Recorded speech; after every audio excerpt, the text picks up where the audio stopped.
ভারতের কেন্দ্রীয় সরকার মণিপুর ও মিজোরাম রাজ্যে নতুন রাজ্যপাল নিয়োগ করল।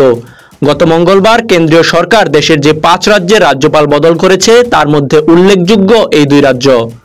1.5 বছর ধরে মণিপুরের পরিস্থিতি সামলাতে ব্যর্থ নরেন্দ্র মোদী সরকার এবার রাজ্যপাল বদলের মধ্য দিয়ে কেন্দ্র শেষ একটা চেষ্টা করছে বলে অনেকের ধারণা।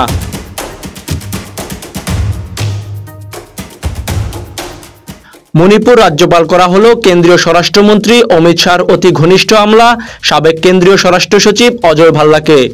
মোদী আমলে 4 বার মেয়াদ বৃদ্ধির পর শাহ ঘনিষ্ঠ আমলা অজয় ভাল্লা গত আগস্টে অবসর নেন। 4 মাসের মধ্যেই তাকে মণিপুরের দায়িত্ব দেওয়ার মধ্য দিয়ে বোঝা যাচ্ছে মণিপুর নিয়ে কেন্দ্রীয় সরকার হয়তো নতুন কিছু চিন্তা করছে।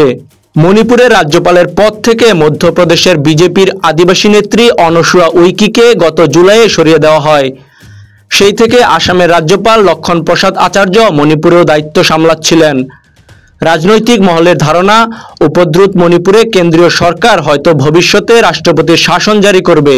ভাল্লা নিয়োগ সম্ভবত সেই প্রক্রিয়ার প্রথম পদক্ষেপ। মণিপুর নিয়ে কেন্দ্র যেমন চিন্তিত তেমনি উৎকণ্ঠিত মিজোরাম নিয়েও। মণিপুরে অসন্তোষের কিছুটা প্রভাব ও প্রতিক্রিয়া মিজোরামেও পড়েছে। তবে তার চেয়েও কেন্দ্রের বেশি দুশ্চিন্তা মিয়ানমারের সাম্প্রতিক অগ্নিগর্ভ পরিস্থিতি এবং বাংলাদেশের পালাবদল নিয়ে। বিদ্রোহীরা মিজোরাম সীমান্তবর্তী মিয়ানমারের চীন প্রদেশ দখল করে নিয়েছে বলে খবর আছে। মিয়ানমারের চীন প্রদেশের জনগণের অনেকেই আগে থেকে মিজোরামে আশ্রয় নিয়েছেন। তাদের সঙ্গে মণিপুরের কুকি সম্প্রদায়ের যোগাযোগ ঘনিষ্ঠ।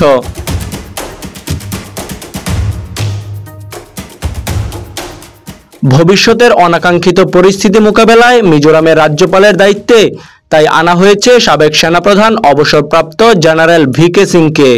ভিকে সিং অবসর নেওয়ার পর বিজেপিতে যোগ দিয়েছিলেন। 2014 ও 2019 সালে লোকসভা ভোটে উত্তরপ্রদেশের গজিয়াবাদ থেকে জিতে মোদী সরকারের মন্ত্রিসভার সদস্য হয়েছিলেন। 2024 সালের ভোটে তাকে প্রার্থী করা হয়নি।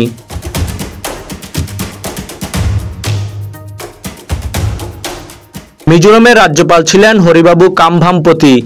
তাকে উড়িষ্যার রাজ্যপাল করা হয়েছে। উড়িষ্যার রাজ্যপালের পদ থেকে সরানো হয়েছে ঝাড়খণ্ডের সাবেক মুখ্যমন্ত্রী রঘুরব দাসকে। রঘুরব দাসের আমলে নানা কেন্দ্রীয় ও রাজ্য আইন পরিবর্তনের মধ্য দিয়ে বাংলাদেশে বিদ্যুৎ সরবরাহের জন্য মোদী ঘনিষ্ঠ শিল্পপতি গৌতম আদানি তাপবিদ্যুৎ কেন্দ্র স্থাপন করেছিলেন। আগামী বছর বিহারের বিধানসভার ভোট রয়েছে। তার আগে সেখানে রাজ্যপাল করে আনা হলো মোদী ঘনিষ্ঠ কেরালার রাজ্যপাল আরিফ মোহাম্মদ খানকে। তাজিম আশরাফ, বিডি আর্কাইভ।